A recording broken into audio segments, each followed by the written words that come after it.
નીરુમા કેવા નોબલ હતા, બીજાના સુખને માટે જ જીવતા હતા.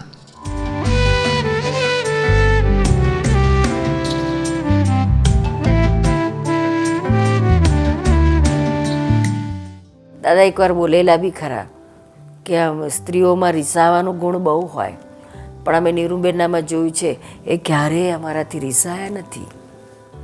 એટલી નોબિલિટી કહેવાય.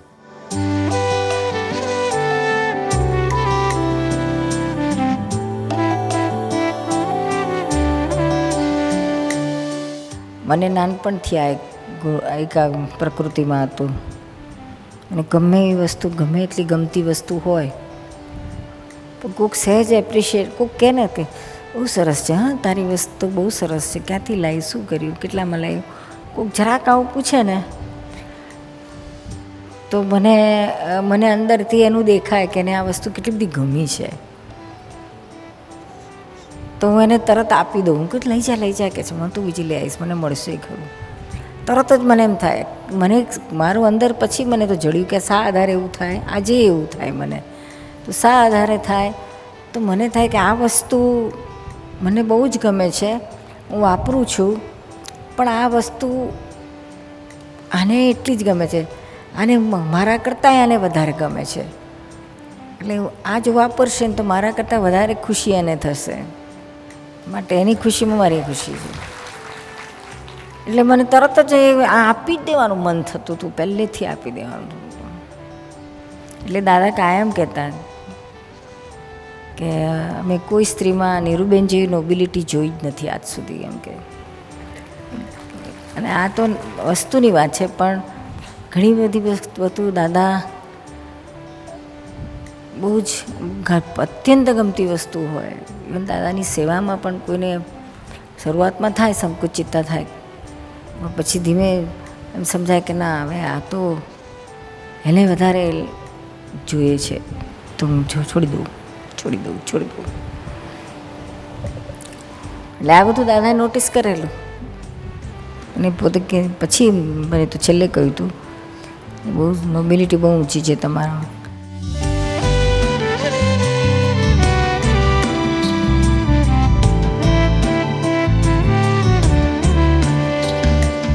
નીરુમા બહુ નોબલ.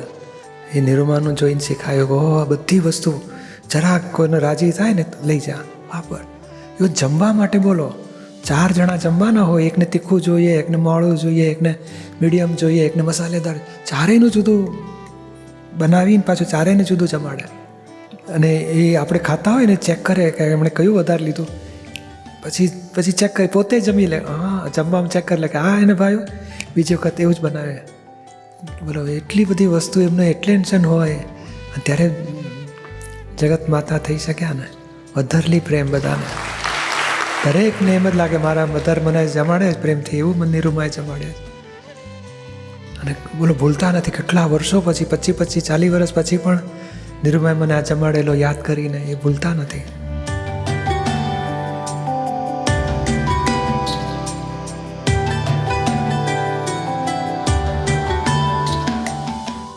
કોઈક મહેમાન આવે એટલે પૂછે, આ તમે ચા પીશો કે કોફી પીશો?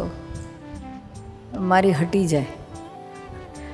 આવું શું પૂછવાનું હોય, કે બનાવીને લાવવાનું જ હોય, કહ્યું પૂછાય જ નહીં. જમવાનો ટાઈમ હોય તો તમે જમીને આવ્યા છો એવું પૂછાય, એટલે એવું તો પૂછાતું હશે. તમે જમીને આવ્યા છો એવું પૂછાય નહીં, ચાલો જમવા બેસી જાઓ એવું કહેવાનું હોય. આ બધું નવાઈ જ લાગે, મને પહેલી વાર આ તો બધું જોયું.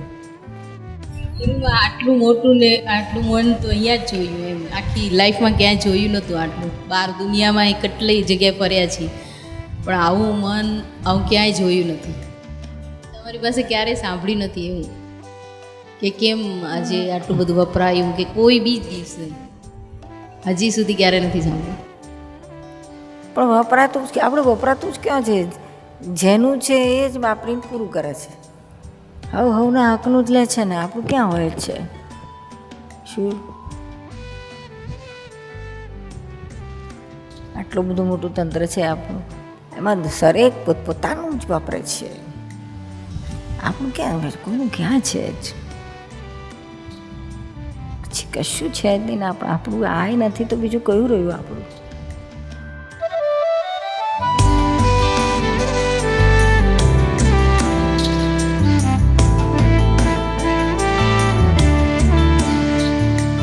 નિરૂમાં એક વખત બોલતા હતા કે નિરૂમાં તમને આ બધા આ બહારગામથી આવ્યા અને જમાડવાના છે, આટલા વાગે ઘરેથી નીકળ્યા, આટલા વાગે આવ્યા તો ભૂખ્યા હશે ને જમાડો, એ તમને કેમ બધું આટલું બધું કાળજી બધાની રહેશે?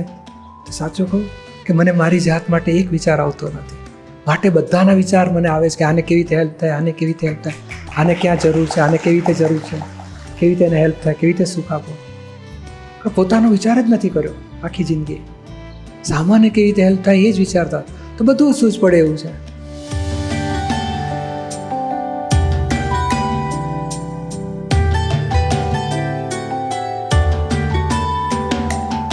બોલે નિરૂમાના જુદા જુદા પ્રસંગોમાં જે એમને દુઃખ આપતો હોય, આક્ષેપ આપતો હોય, એનું જ ભલું થાય એવી રીતે એમણે જીવન જીવ્યા છે. તો કેટલી મોટી નોબિલિટી કહેવાય. નહીં તો આપણને પરેશાન કરતું હોય તો આપણને લાગે એને સીધો થવો જોઈએ. તો કે ના, એના દુઃખમાં એટલે સુપર હ્યુમન જેવા, એના દરેક મુશ્કેલીમાં પોતે વધારે હેલ્પ કરી છે ને, એવી રીતે આખું જીવન જીવ્યા છે. પારકાના સુખને માટે જ વિચાર્યું છે, પોતાના સુખને માટે વિચાર્યું જ નથી, પોતાનું સુખનો વિચાર જ કર્યો નથી.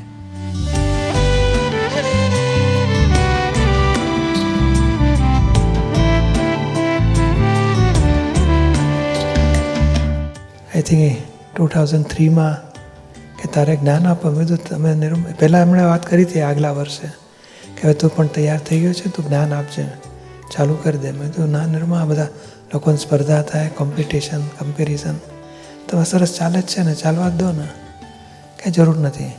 પછી નેક્સ્ટ યર પછી પ્રોગ્રામ હતો કે આઈ થિંક પર્યુષણ એન્ડ એક દાડો હાર પહેરાઈને કહી દીધું આજે હવે દીપક હવે જ્ઞાન આપશે.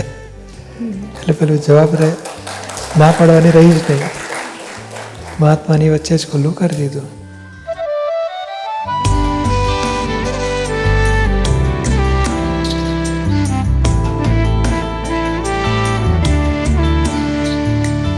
સૌથી વધારે મેક્ઝિમમ આ વખતે મેં જે દીપકભાઈને જ્ઞાન આપવાની આજ્ઞા આપીને એમાં એ ટોપ ઓફ ધ નોબિલિટી જોઈને એમાં માણસ બીજું બધું તો બીજાને આપું, આ આપું, તે આપું, તમે માન આપો, આ આપો, તે આપો, પણ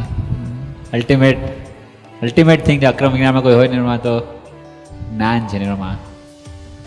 તમારી હાજરીમાં તમે પ્રત્યક્ષ છો, તમે અમને આજ્ઞા કરી કે દીપક તું તમે જ્ઞાન આપવાનું ચાલુ કરો, અને પાછું એ આગળ શબ્દ વાપર્યા, જ્ઞાન ક્યાં મારે ખીચાનું છે કે હું એને રાખી મૂકું. ટોપ ઓફ ધ લાઇનમાં જબરદસ્ત એમાં ઓહો થઈ ગયો કે આના કરતાં તો બીજું વર્લ્ડમાં બીજી કઈ વસ્તુ હોઈ શકે ને. અલ્યા પણ મારે હું જે આપું છું તે દાદાનું જ્ઞાન છે ને, દાદાનું લોકો પામે એના માટે કરું છું. હવે જો એ પણ જો એમ કરતો હોય ને હેલ્પિંગ બધાને થતો હોય, મને હેલ્પફુલ થતો હોય ને લોકોને પમાડતો હોય. એટલે એમાં શબ્દોમાં તો આ સાંભળતા હતા ને, એમાં પણ પ્રેક્ટિકલી જોયું ને, એમાં પ્રેક્ટિકલી એટલે હા પણ એ ખરેખર છે જેવું. આજે બીજું કોઈ પણ તૈયાર થાય ને તો લે દીપકને મને મને તો ત્રણ ચાલુ થઈ જાય કામ કરનારા. રેડી, સરસ કામ થાય દાદાનું, પણ એવા પ્યોર થવા જોઈએ. શું પ્યોર થવા જોઈએ.